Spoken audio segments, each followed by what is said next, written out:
ثبوت یہ ہے کہ اصل نماز یہی ہے، یہ سورہ فاتحہ۔ چنانچہ میں آپ کو حدیث سنا رہا ہوں جو صحیح بخاری میں بھی ہے، صحیح مسلم میں بھی ہے، جامع ترمذی میں بھی ہے، سنن ابی داؤد میں بھی ہے، سنن نسائی میں بھی ہے، اور بہت سی کتابوں موجود ہیں۔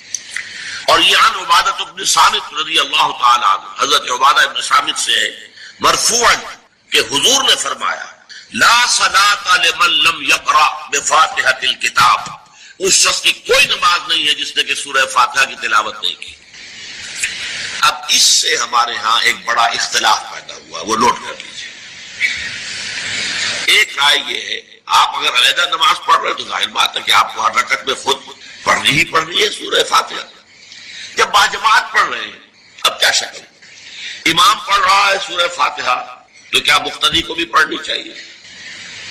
اس حدیث میں جو الفاظ کی شدت ہے اس کی بنا پر رجحان یہ ہوتا ہے کہ یقیناً اس صورت میں ہر شخص لا صلاۃ لمن لم یقرأ بفاتحۃ الکتاب، جس نے کہ فاتحہ کی تلاوت نہیں کی، قرأت نہیں کی، اس کی کوئی نماز ہی نہیں۔ تو یہ موقف ہے امام شافعی کا، یہی مسلک ہے ہمارے اہل حدیث بھائیوں کا کہ آپ چاہے اکیلے نماز پڑھ رہے ہو، چاہے امام کے پیچھے پڑھ رہے ہو، اور چاہے امام جو ہے وہ جہری رکعت پڑھا رہا ہے اور چاہے سری رکعت پڑھا رہا ہے۔ خاموشی والی رکعت سورہ آپ کو معلوم ہے کہ نماز جو ظہر اور عصر کی ہے تو چاروں رکعتیں جو ہے وہ سری ہے، مغرب کے اندر آ کر دو جہری ہیں ایک سری ہے، عشاء میں آ کر دو جہری ہیں دو سری ہیں، سورہ اور نماز فجر کے اندر دونوں جو ہیں وہ جہری ہیں۔ تو چاہے جہری ہو چاہے سری ہو، آپ کو بھی لازماً جو مقتدی ہے اسے بھی سورہ فاتحہ پڑھنی ہوگی۔ اب اس کے لیے انہوں نے یہ طریقہ جو ہے تلقین کیا ہے کہ امام تیزی سے نہ پڑھے، رک رک کر پڑھے الحمدللہ رب العالمین، اس کے بعد اتنا وقفہ دے دے کہ جو مقتدی ہے وہ بھی کہہ لے اپنے دل میں یا پڑھ لے الحمدللہ رب العالمین الرحمن الرحیم۔ تو یہ رک رک کر پڑھنا، خاص طور پر اگر آپ کو موقع ہوا ہو کسی اہل حدیث امام کی امامت میں نماز ادا کرنے کا تو آپ دیکھیں گے کہ بڑا فرق ہے۔ ہمارے جو حنفی امام الحمدللہ رب العالمین الرحمن الرحیم مالک یوم الدین ایاک نعبد و ایاک نستعین، 4 آیتیں جو ہے وہ بھی ایک ساتھ میں پڑھ جائیں گے، لیکن یہ کہ عام طور پر جو اہل حدیث حضرات ہیں وہ رک رک کر ٹھہر ٹھہر کر پڑھتے ہیں، ترتیل کے انداز میں پڑھتے ہیں۔ یا پھر دوسری شکل انہوں نے ایک اور کی ہے، یہ آپ سعودی عرب میں جب کبھی نماز پڑھیں گے اور آپ پڑھی ہو آپ نے تو وہاں آپ دیکھیں گے کہ امام جو ہے وہ سورہ فاتحہ پڑھنے کے بعد تو 1 منٹ جو ہے خاموش رہتا ہے تاکہ آپ اب جو مقتدی ہیں وہ اس وقفے میں وہ اب سورہ فاتحہ پڑھ لیں، پھر وہ قرات کرے گا، کوئی اور آیات اس نے شامل کرنی ہے تو بعد میں شروع کرے گا، درمیان میں وقفہ ہوگا۔ لیکن ایک مسلک یہ ہے، اور یہ مسلک جو ہے یہ در حقیقت قرآن مجید کی ایک آیت کے اوپر مبنی ہے۔ سورہ اعراف کے آخر میں فرمایا گیا وَإِذَا قُرِئَ الْقُرْآنُ فَاسْتَمِعُوا لَهُ وَأَنصِتُوا، جب قرآن پڑھا جا رہا ہو تو توجہ سے اسے سنو، خود خاموش رہو۔ اب یہ قرآن مجید کی آیت ہے، اس کے بنا پر ایک رائے یہ ہے کہ آپ امام کے پیچھے سورہ فاتحہ نہیں پڑھیں گے، پڑھا جا رہا ہے سنو اس کو، خود خاموش رہو۔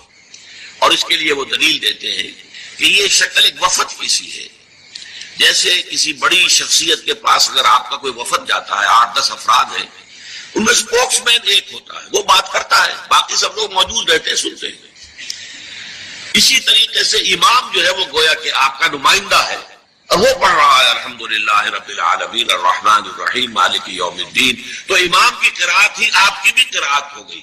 گویا کہ اس آیت سے، اس حدیث سے اختلاف نہیں ہے، اس کی تعبیر سے اختلاف ہے کہ امام کا قرات کر لینا در حقیقت مقتدیوں کی طرف سے بھی قرات ہے۔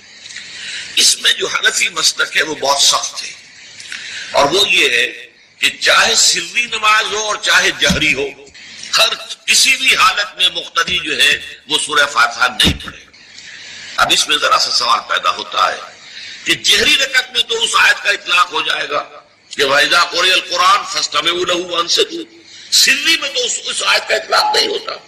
بہرحال یہ مسلک ہے، امام شافعی کا ایک انتہا پر ہے، ہر صورت میں سری ہو یا جہری ہو آپ کو پڑھنی ہی پڑھنی ہے، اور امام ابو حنیفہ دوسری انتہا پر ہے کہ چاہے سری ہو چاہے جہری ہو کسی شکل میں نہیں پڑھنا۔ امام مالک کا مسلک ہے درمیان میں، اور میں اس میں کوئی جھجک محسوس نہیں کرتا کہ میں آپ کے سامنے عرض کر دوں کہ میں اس پر عمل پیرا ہوں۔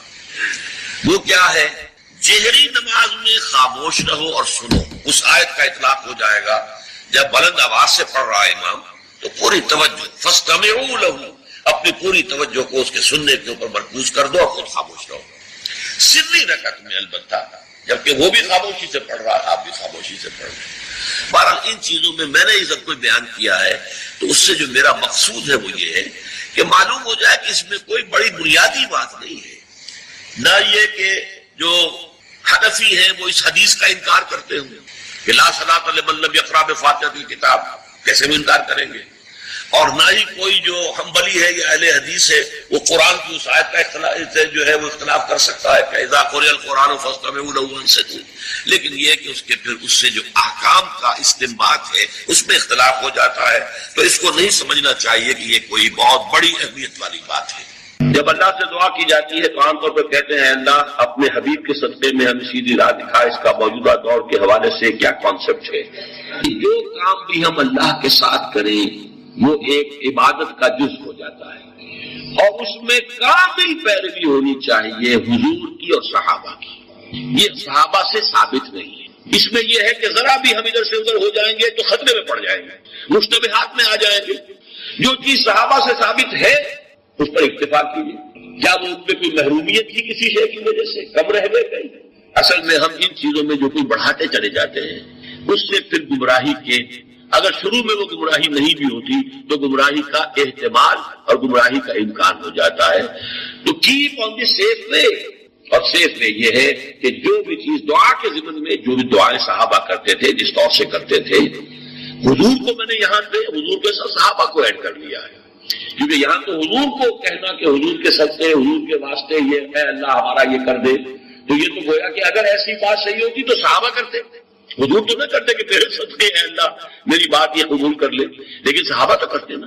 لیکن یہ کہ یہ چیزیں ثابت نہیں ہیں، بس یہ دلیل میرے نزدیک اصل ہے۔ اب آپ اس پر عقلی دلیل لائیں نقلی دلیل لائیں، اس کا کوئی فائدہ نہیں۔ پہلے اصول طے کروا لیجیے، ما انا علیہ واصحابی، دین وہ ہے جو حضور کے طرز عمل سے اور حضور کے صحابہ کے طرز عمل سے ثابت ہو جائے۔ اس اصول کو جتنا پختہ کر لیں گے پھر اس کے حوالے سے بھائی لا ثبوت نہ، بس ٹھیک ہے۔ آگے کی بات، کسی بزرگ کی بات، کسی صوفی کی بات، کسی ولی کی بات، کوئی شے دلیل نہیں ہے دین میں۔ کسی دلیل کسی دینی بات کی مزید وضاحت کے لیے کوئی شے ہو یا سائنس کی بات ہو، اس کا کوئی ثبوت حدیث سے ثابت ہونا ضروری نہیں ہے، حضور سائنس پڑھانے نہیں آئے تھے۔ وہ فلسفے کا مسئلہ ہو، دین کی بات، عقیدے کی بات، عبادت کی بات، اور دعا جو ہے وہ کل عبادت ہے، عبادت کا جوہر ہے، اس میں یہ ہے کہ ما انا علیہ واصحابی، خصوصاً علی افضلہم وخاتم النبیین محمد الامین وعلی آلہ وصحبہ اجمعین۔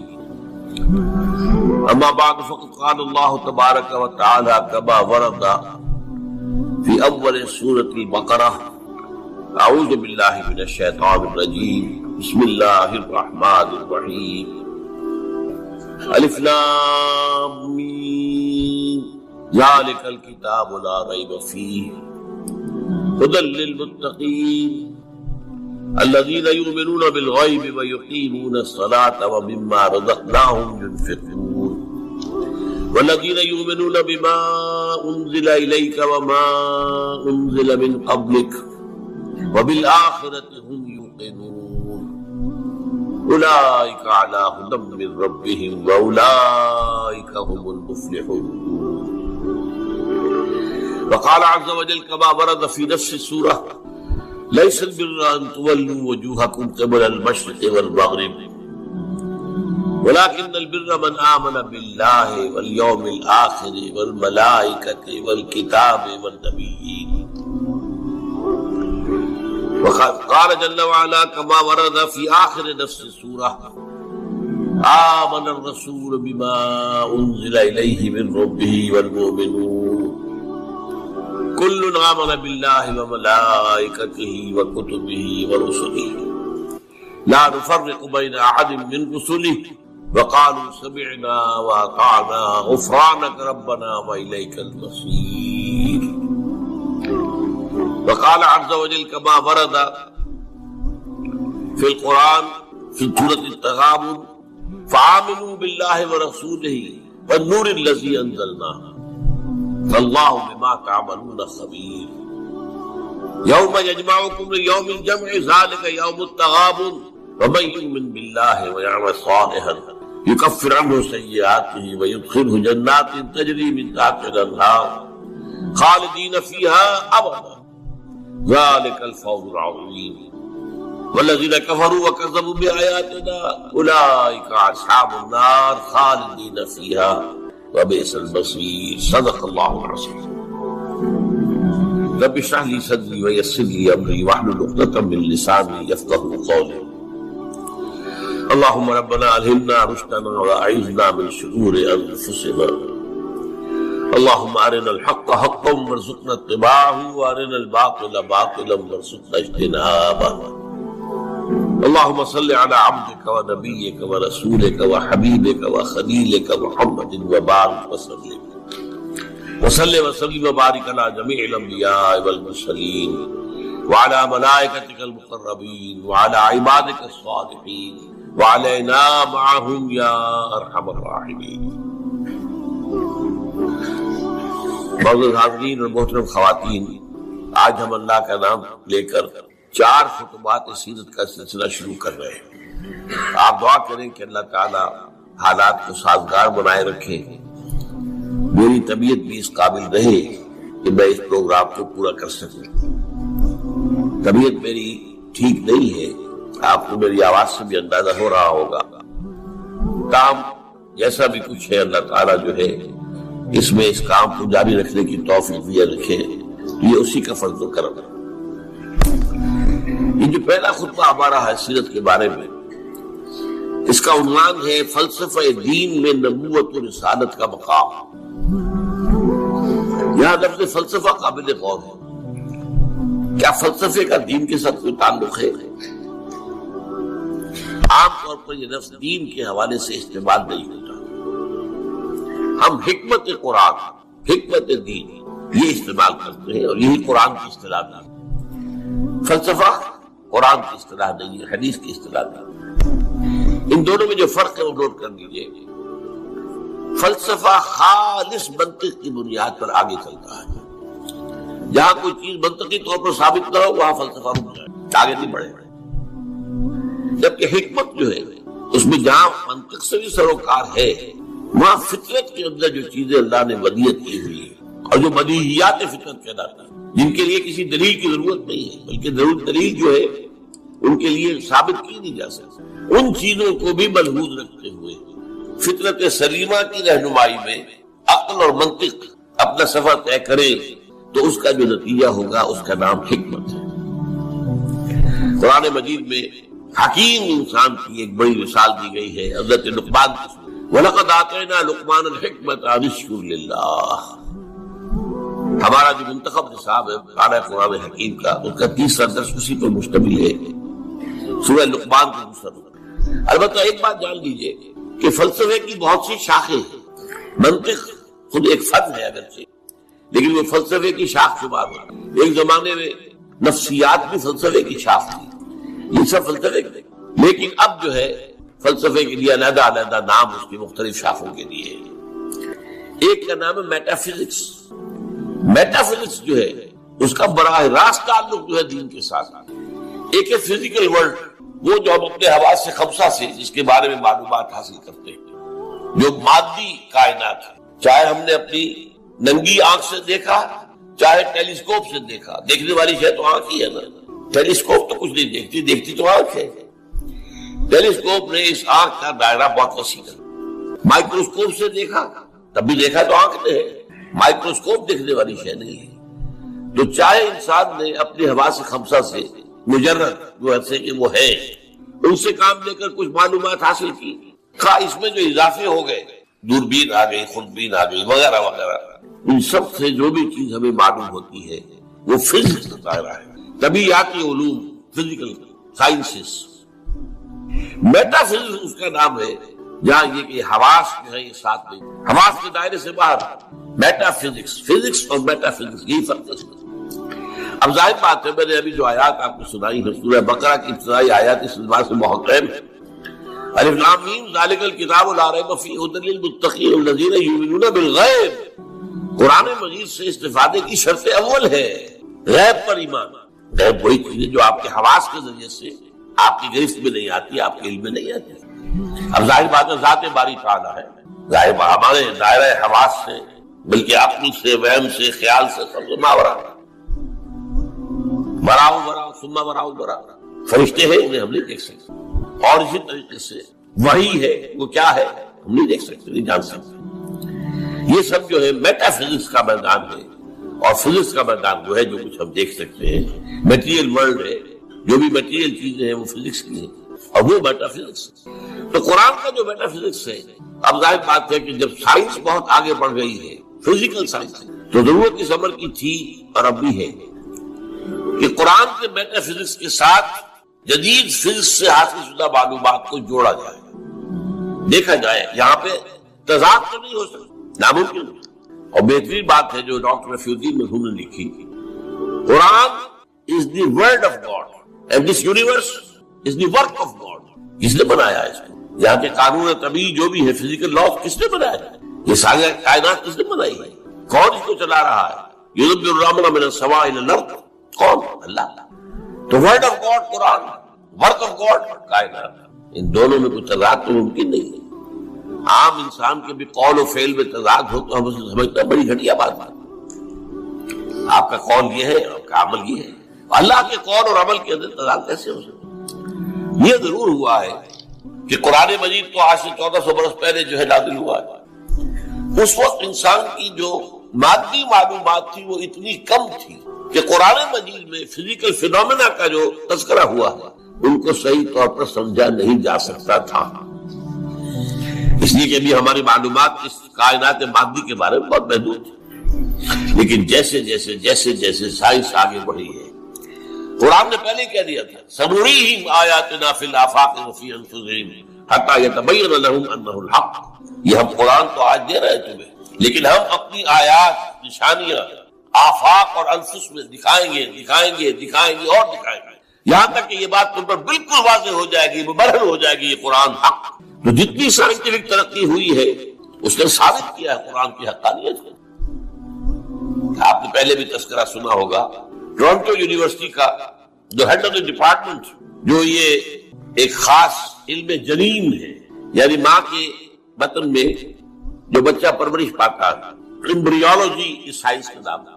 آج جبکہ انسان میں آپ کو معلوم ڈسیکشن بھی ہوتا ہے، سب کچھ ہوتا ہے، مائکروسکوپ بھی ہے، اور نہ معلوم کیا کیا چیزیں ہیں جس کی اندر داخل کر کے دیکھ لیتے ہیں۔ گھٹنے کا درد ہے، گھٹنے میں کیمرہ داخل کر دیتے ہیں، وہاں سے دیکھ لیتے ہیں اندر کیا ہے۔ تو آج جو معلومات حاصل ہوئی ہے وہ حیران ہوا، 1400 برس پہلے یہ کیسے دے دی گئی قرآن مجید؟ اس نے مانا، مورخ وقائی نے یہ مانا، فرینچ سرجن تھا شاہ فیصل، اس کے بعد علاج کے لیے گئے تھے، وہاں انہوں نے قرآن پیش کر دیا اسے۔ میں کیسے پڑھوں گا اس کو عربی میں؟ مطلب کوئی بات نہیں، میں آپ کے لیے استاد بنوا دوں۔ بادشاہ کے لیے کیا مشکل تھا، سعودی عرب سے لا کر ایک ٹیوٹر رکھ دیا گیا، اس نے عربی سیکھی، پھر قرآن پڑھا، پھر کتاب لکھی، the Bible, the Quran and the science, اور اس میں یہ ثابت کیا اور اقرار کیا کہ قرآن میں کوئی شے وہ نہیں ہے جسے سائنس نے غلط ثابت کیا ہو۔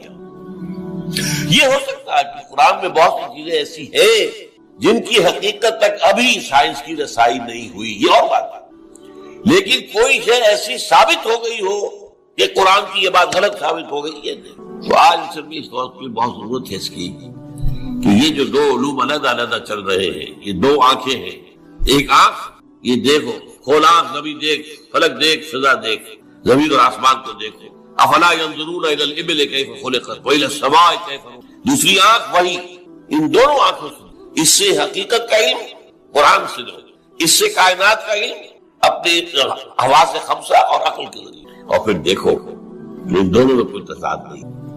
یہی ہے در حقیقت میری آج کی گفتگو کی بنیاد کہ نبوت اور رسالت کا مقام و مرتبہ، دین کا جو میٹا فزکس ہے، دین کا جو فلسفہ اور حکمت ہے، اس میں کیا ہے۔ تو ہمیں سب سے پہلے یہ جاننا ہوگا، یہاں یہ ذکر کرنے میں کہ میں نے اس موضوع پر جس پر آج میں یہاں تحقیق کر رہا ہوں، آج سے 25 برس قبل یہ جو ہمارا یہ ٹاؤن ہال ہے، جنا ہال، 26 مارچ 1975 کو تقریر کی تھی، اور وہ تقریر چھپی ہوئی ہے، میری کتاب ہے نبی اکرم صلی اللہ علیہ وسلم کا مقصد بعثت۔ یہ جو بھی آج کا لیکچر ہے تو پہلا لیکچر اسی موضوع پر اس وقت تھا۔ سورہ تغابن میں ایمانی مباحث جامع ترین صورت ہے، لیکن ایک بات یہ ہے کہ سورہ حدید کے بعد نمبر 2 میں سمجھتا ہوں کہ یہ سورہ مبارکہ بھی اللہ نے مجھے عطا کی، اس کے اسرار و رموز، اس کا نظم اس قدر واضح اللہ کے فضل و کرم سے۔ آپ بھی نوٹ کر لیجیے، اس میں صرف اشارات ہو سکتے ہیں۔ 2 رکوع ہیں، 10 آیتیں اور 8 آیتیں۔ پہلے رکوع کی 10 آیتوں میں 7 آیتوں میں نریشن ہے ایمان کی، ایمان یہ ہے یہ ہے یہ ہے یہ ہے، اور 3 آیتوں میں بڑی زوردار دعوت ہے، بس لاؤ ایمان، مانو ایمان۔ دوسرے رکوع کی 8 آیتوں میں سے پہلے 3 میں ایمان کے ثمرات بیان ہوئے، پہلے 5 میں ایمان حقیقی اگر ہے تو اس کا یہ ثمرہ ہے، یہ ثمرہ ہے، یہ ثمرہ ہے۔ اس درخت میں اگر آم کا درخت صحت مند ہے تو آم لگتے ہیں کہ نہیں؟ تو ایمان کا درخت صحت مند ہے اگر تو اس میں کوئی ثمرات لگیں گے، کوئی پھل لگیں گے کہ نہیں؟ یا ٹھنڈی ہے؟ وہ درخت وہ پھل کون سے ہیں؟ کچھ داخلی پھل ہیں جو انسان کے اندر کھلتے ہیں پھول، کوئی باہر ہیں جو ظاہر ہوتے ہیں، اور پھر آخر میں 3 آیتوں میں زوردار دعوت ہے کہ ان تقاضوں کو پورا۔ بسم اللہ الرحمن الرحیم، یسبح للہ ما فی السماوات و ما فی الارض۔ یہ تیسری مرتبہ یسبح آ گیا، ایک مرتبہ سورہ جمعہ میں، ایک مرتبہ سورہ حشر میں آ چکا تھا۔ یسبح لہ ما فی السماوات والارض، وما فی کے تکرار کے بغیر، دوسری مرتبہ سورہ جمعہ کے شروع میں، تیسری مرتبہ اقرار۔ لہ الملک و لہ الحمد، اب یہ ساری چیزیں آ چکی ہیں سورہ حدید کے اندر۔ بادشاہی بھی اسی کی ہے، حمد بھی اسی کے لیے۔ وہو علی کل شیء قدیر، وہ ہر چیز پر قادر ہے۔ هو الذی خلقکم، اسی نے تمہیں بنایا ہے نا، فمنکم کافر ومنکم مومن۔ تو کتنی عجیب بات ہے کہ تم میں سے کوئی مومن ہے کوئی کافر ہے، بنانے والا تو سب کو ایک ہے، سب کو مومن ہونا چاہیے، سب کو اس کا شکر گزار ہونا چاہیے، سب کو اس کے سامنے جھکنا چاہیے، لیکن واقعہ یہی ہے هو الذی خلقکم، اس نے بنایا تم سب کو، فمنکم کافر ومنکم مومن واللہ بما تعملون بصیر، اور جو کچھ تم کر رہے ہو اللہ دیکھ رہا ہے۔ اس میں بڑا ایک یوں سمجھیے کہ بڑی دھمکی ہے، اللہ دیکھ رہا ہے، یعنی یہ کہ جو بھی اس کی مخلوق میں سے اس کا کفر کرے پھر اس کے ساتھ وہ نمٹے گا اس۔ واللہ بما تعملون بصیر، ہم تمہیں دیکھ رہے ہیں، تمہاری حرکتیں ہماری نگاہ میں ہیں۔ کیا مطلب ہوتا ہے اس کا؟ خلق السماوات والارض بالحق، اس نے آسمان اور زمین پیدا کیے ہیں ایک پرپس کے ساتھ، باطل نہیں ہے یہ تخلیق، عبث نہیں ہے یہ تخلیق، حق کے ساتھ، با مقصد، با نتیجہ، اور خاص طور پر تم اس کی کریشن کا کلائمیکس، وَصَوَّرَكُمْ فَأَحْسَنَ صُوَرَكُمْ، اور تمہاری جو نقشہ کشی کتنی انسان کا جسم، اس کا اریکٹ پوسچر، پھر کس طریقے سے جو اس میں جنسیں بنائی گئی ہیں، کس قدر کامل ہم آہنگی ہوتی، پھر چہرے پہ جو نقش و نگار ہے ایک ایک چیز پر فَصَوَّرَكُمْ وَأَحْسَنَ صُوَرَكُمْ، بہترین صورت بنائی، وَإِلَيْهِ الْمَصِيرُ، اسی کی طرف لوٹ کرنا۔ یہ سب کچھ بنا کر ایسے نہیں چھوڑ دیا تم اتنی گھٹیا شے نہیں ہو کہ بس اٹھا کے پھینک دی، نہ کھلونا ہو کہ کھیلے اور بس اس کے بعد جیت اٹھتا گیا۔ یہ ایک سیریس کریشن پرپسفل ہے، نتیجہ نکلے گا۔ اب دیکھیے ایک آیت میں جمع کیا ہے وہ تمام جو ایمانیات، ایمان بالعلم، علم خداوندی کا جو ایمان ہمارا ہونا چاہیے۔ آپ کو کئی آیتوں میں ملے گا قرآن میں بہت سے مقامات پر، یہاں ایک میں 3 ڈائمنشنز دی ہیں۔ یعلم ما فی السماوات والارض، ایک ڈائمنشن، وہ جانتا ہے جو کچھ آسمان میں ہے جو کچھ زمین میں ہے، کیا باقی رہ گیا؟ لیکن سیکنڈ ڈائمنشن ہے وَيَعْلَمُ مَا تُسِرُّونَ وَمَا تُعْلِنُونَ، وہ بھی جانتا ہے جو تم چھپاتے ہو اور وہ بھی جانتا ہے جو تم ظاہر کرتے۔ تیسری ڈائمنشن اور آئی وَاللَّهُ عَلِيمٌ بِذَاتِ الصُّدُورِ، سینوں کے اندر جو کچھ ہے وہ پنہاں ہے، وہ بھی اللہ جانتا ہے۔ میں کافی عرصے تک متردد رہا کہ یہ تو پھر تکرار ہو گئی، جو کچھ ہم چھپاتے ہیں وہی ہمارے سینے میں ہے نا، اور تکرار محض کلام کا عیب ہے۔ یقیناً یہاں کوئی اور بات ہوئی تو جب انکشاف ہوا کہ اس سے مطلب ہے even your sub conscious mind which even you don't know yourself what is lurking in the subconscious mind، تمہارے تحت الشعور کے اندر جو طوفان اٹھتے رہتے ہیں، اللہ تو ہم سے بھی واقف ہے، he knows you through and through، وہ تمہارے جین سے واقف ہے۔ هو عالم بكم اذ انتم اجنة في بطون امهاتكم، اپنی ماؤں کے پیٹ میں جنین کی شکل میں تھے، اللہ تب بھی جانتا تھا تمہیں، تو وہ تو تمہارے سب کانشیس مائنڈ، تم نہیں بات جانتے تھے، تمہیں نہیں معلوم، تم بسا اوقات دھوکہ کھا جاتے، تمہارا تحت الشعور جو ہے وہ تمہیں دھوکہ دیتا، لیکن اللہ اس سے بھی واقف۔ الم یاتکم نبأ، اب 4 آیتیں ہو گئی ایمان باللہ پر، اگرچہ اسی میں مضمر ہے ایمان بالآخرہ بھی، بعد بھی 2 آیتیں ایمان باللہ پر۔ الم یاتکم نبأ الذین کفروا من قبل، کیا تمہارے پاس خبریں آ نہیں چکی ہیں ان لوگوں کی جنہوں نے کفر کیا تھا پہلے؟ قوم نوح، قوم ہود، قوم صالح، پورا مکی قرآن پڑھ چکے ہو نا۔ اب تو ہم نزول کے اعتبار سے بھی بات کہہ سکتے ہیں، اب اپنے اس دورہ قرآن کے اعتبار سے بات کہہ سکتے ہیں، سارا مکی قرآن پڑھ ہی لیا تقریباً۔ الم یاتکم نبأ الذین کفروا من قبل، کیا آ نہیں چکی تمہارے پاس خبریں ان کی جنہوں نے کفر کیا تھا پہلے؟ اب اس کا تجزیہ کیا ہے، فذاقوا وبال امرہم، انہوں نے اپنے معاملے کی سزا چکھ لی، دنیا میں ہلاک کر دی گئی۔ وَلَهُمْ عَذَابٌ علیم، اور ابھی ان کے لیے عذاب علیم منتظر بھی ہے، ابھی تو عالم برزخ میں ہے نا، عذاب علیم جو آخرت کا ہے وہ تو ابھی منتظر۔ اعد اللہ لہم عذابا علیما، تیار کر کے رکھا ہو۔ تجزیہ اگلی آیت میں ذالک بانہ کانت تاتیہم رسلہم بالبینات، یہ اس لیے ہوا کہ ان کے پاس ان کے رسول آتے رہے واضح نشانیاں لے کر، واضح نشانیاں، واضح معجزے بھی اللہ نے جس کو دیے۔ فقالوا، تو انہوں نے کہا اب بشر یہدوننا، کیا بشر انسان ہمیں ہدایت دیں گے؟ فکفروا، اس پر کفر، وتولوا، اور رخ پھیر لیا، گردن موڑ لی۔ واستغنى اللہ، اللہ بھی غنی ہے، اللہ تو غنی ہے ہی ہے، واللہ غنی حمید، اللہ غنی ہے۔ اللہ نے بھی کہا دفع ہو جاؤ جدھر جانا۔ اب یہاں آیا بہت باریک نکتہ، شاید آپ کو بھی وہ برا لگے، اچھا نہ لگے۔ دیکھیے ایک ہی بیماری ہوتی ہے، وہ کبھی کسی شکل میں ظہور کرتی ہے، کبھی کسی شکل میں ظہور۔ وہی کینسر ہے، اس کی کسی جگہ پر جا کر کوئی سیکنڈری بنے گی تو اس کی کچھ اور شکل ہو جائے گی، کسی اور ٹشو میں کسی اور جگہ جائے گی تو اور شکل۔ بیماری یہی ہے کہ جب رسول آتے تھے تو لوگوں نے کہا یہ تو بشر ہے، رسول کیسے ہو سکتے ہیں؟ سمجھ میں آ رہے ہیں؟ یہی بیماری آئی بعد میں، جس کو رسول مان لیا، یہ بشر کیسے ہو سکتے ہیں؟ کوئی فرق ہے اس میں؟ وہاں بشر سامنے تھا، ہاتھ پاؤں والا، اس کا بیٹا ہے، اس کا پوتا ہے، اس کا پڑپوتا، ہم جانتے ہیں اس کو کون ہے، یہ وہی تو ہے نا، بشر سامنے تھا۔ بشریت کی بنا پر رسالت کا انکار، نبی کیسے ہو سکتا؟ اور جس نے نبی مان لیا خدا بناؤ، یا تو اس کو خدا کا بیٹا تو بناؤ کم سے کم، اور نہیں تو کم سے کم بشریت سے تو نکالو اس کو۔ ایک ہی مرض ہے، ایک ہی مرض۔ آخر یہ کوئی تو وجہ ہے نا، قرآن کتنی دفعہ کہلواتا ہے قل انما انا بشر مثلکم یوحی الی انما الہکم الہ واحد۔ آخری آیت ہے سورہ کہف کی، اے نبی کہیے، ڈنکے کی چوٹ کہیے کہ میں ایک بشر ہوں تمہاری طرح۔ ہاں وہی ہوئی ہے مجھ پر کہ تمہارا الہ تو ایک ہی ہے، اور وہ الہ اللہ ہے۔ فمن كان يرجو لقاء ربه فليعمل عملا صالحا ولا يشرك بعبادة ربه احد۔ البتہ ایک دوسری انتہا بھی ہمارے ہاں ہے، کچھ لوگوں نے اس نقطے کو ایمفیسائز کرنے کے لیے، جیسے ہم بھی کبھی کسی بات پر زور دینے میں کبھی کوئی لفظ ذرا مناسب سے ہٹ کر غیر مناسب لفظ ہم استعمال کر بیٹھے۔ ہمارے بزرگوں سے بھی ہوا، کسی نے کہا بڑے بھائی بنا دیا، کسی نے کوئی اور مثال دے دی، ایسی بات نہیں۔ نبی کے بعض خصائص ایسے بھی ہیں کہ جو واقعتاً عام بشر کے نہیں۔ یہ حدیث بھی تو محمد رسول اللہ کی صلی اللہ علیہ وسلم کہ جب آپ سے یہ شکایت کی لوگوں نے، حضور آپ 100 میں وصال رکھتے، ہمیں نہیں رکھنے دیتے، ہمیں منع کرتے ہیں۔ 100 میں وصال یہ ہے کہ آج روزہ رکھا اور اس کو آج شام کو افطار نہیں کیا، پھر رات چل رہا ہے وہ روزہ، اگلا دن بھی، تو 2 دن کا 100 میں وصال ہو گیا، اگلی روز شام کو جا کے کھولا، یہ 100 میں وصال ہے۔ پھر 3 دن کا، 4 دن کا، آپ تو رکھتے ہیں، ہمیں اجازت نہیں دیتے۔ فرمایا ایکم مثلی، تم میں سے کون ہو؟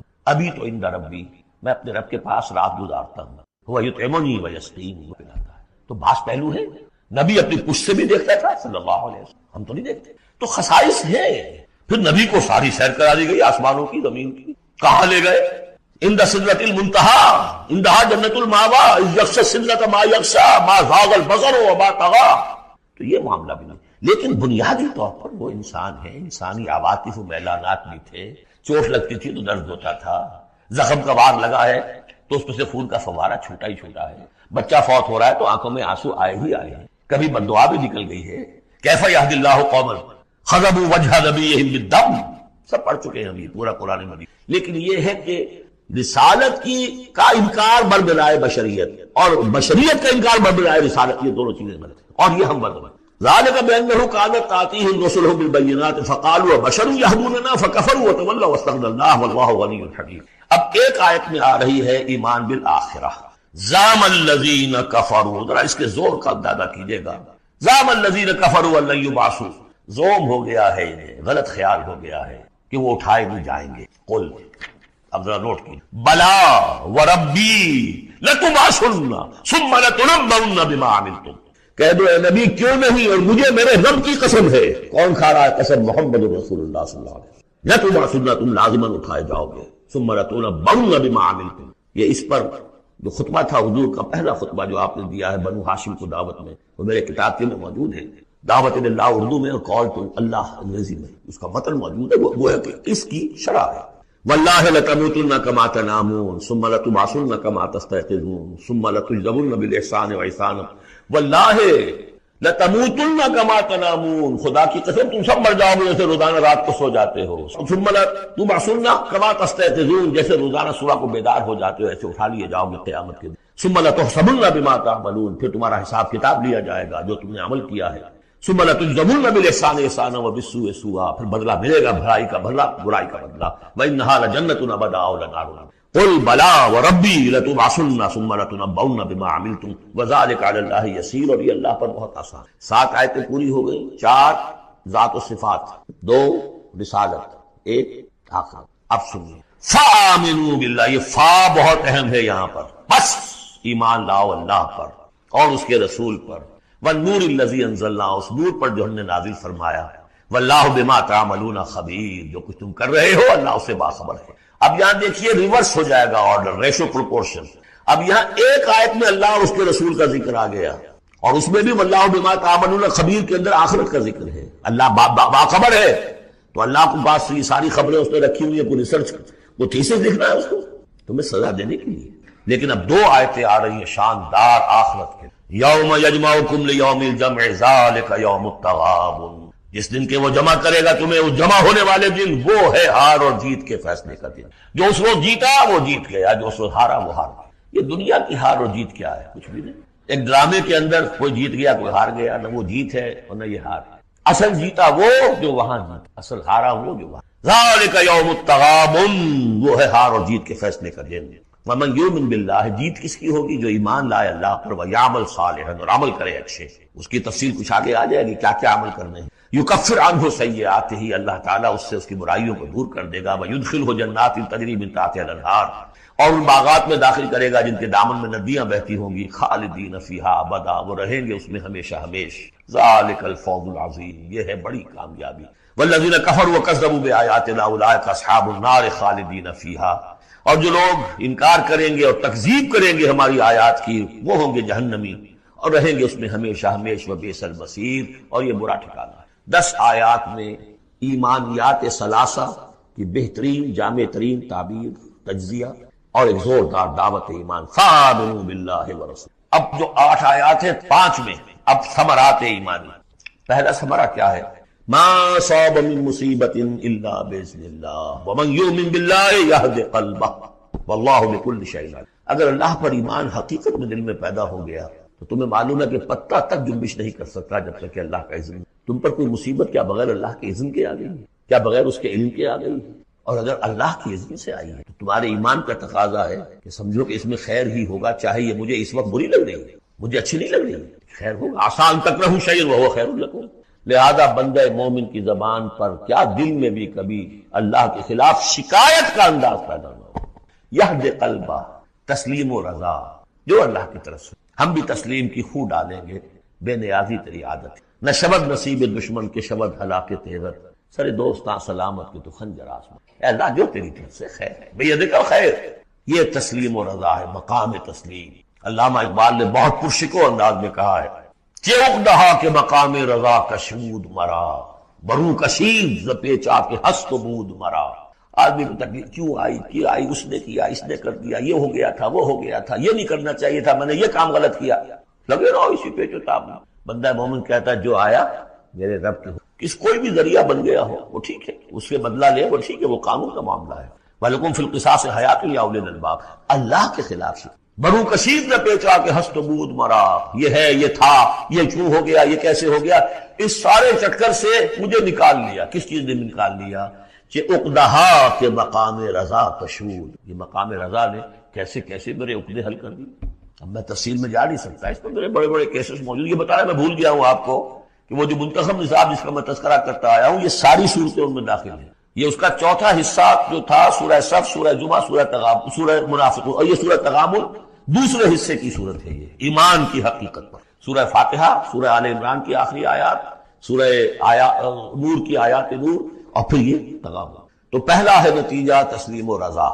دوسرا نتیجہ، یہ تو اندر نکلا نا، دل کے اندر احساسات ہیں، یہ پھول اندر کھلتا ہے، باہر نظر نہیں آتا۔ باہر نظر آنے والا بڑا پھول کیا ہے؟ وَأَطِیعُوا اللَّهَ وَأَطِیعُوا الرَّسُولَ فَإِن تَوَلَّیْتُمْ فَإِنَّمَا عَلَىٰ رَسُولِنَا الْبَلَاغُ الْمُبِینُ۔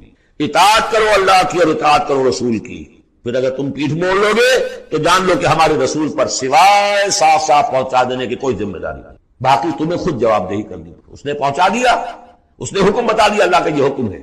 وَأَحَلَّ اللَّهُ الْبَيْعَ وَحَرَّمَ الرِّبَا، تم پڑے رہو اپنے الجھنوں میں اور اشکالات میں، انما البیع مثل الربا، لیکن احل اللہ البیع وحرم الربا، اللہ نے حلال کیا بیع کو، حرام کیا ربا کو۔ ہو آر یو، یہ ہو آر یو سے مجھے وہ شعر بھی یاد آ گیا ہے جو مقام تسلیم و رضا پر کہا ہے اکبر الہٰبادی نے، رضائے حق پہ راضی رہ، یہ حرف آرزو کیسا یوں ہو جائے۔ اچھا تم اللہ کو سکھا رہے ہو